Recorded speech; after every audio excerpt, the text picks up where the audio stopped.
Krak Shalhoro Agulini Malko Golok Batak Tayo Naimutang Rokte RPF Rok Shalbroni Haikino Rider Rutuk Taniwo 350 botol Escap Manka Ofenjanai Manino Shabo Berawi Tonika Bini Nokfang Shabo Shawi Manlia Fano Naimutang Rok Cheri Neleka Nai Naidi Ditinangi Jatini Mangliwo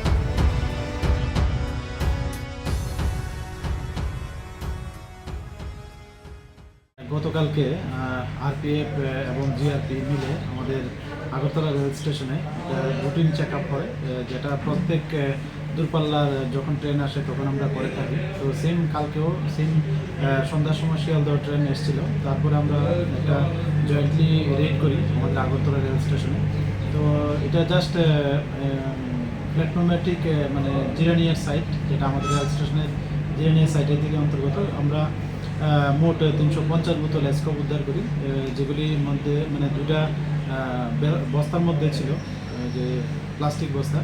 তো যদিও ওই সময় এটার কোনো মালিকানা পাওয়া যায়নি, তো আমরা যথারীতি এটা মানে আনক্লেম হিসাবে সিজ করি এবং একটা আমাদের আগরতলা জিআরপি থানাতে একটা ইনকোয়ারি স্টার্ট করি যে এটার ওনার কে হতে পারে, এবং আমরা এটা দেখছি এবং যদি ওনার এস্টাবলিশড হয় আমরা অবশ্যই ওনাদের এগেনস্টে মানে আইনত পদক্ষেপ নেব।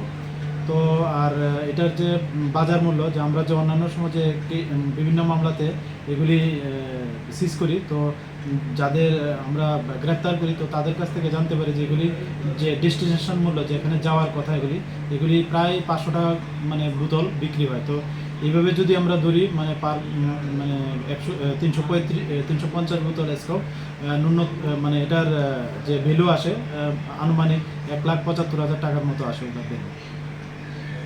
এমনি সিসিটিভি ক্যামেরার কি ফুটেজ কোন চেক করা হয়েছে? হ্যাঁ, এগুলি দেখা হচ্ছে, যদিও ওই যে জায়গাতে পাওয়া গেছে ওইখানে সিসি ক্যামেরা কভার করে না, আমরা কালকেই দেখেছি। তো আমরা অন্যান্য ক্যামেরাও চেক করছি।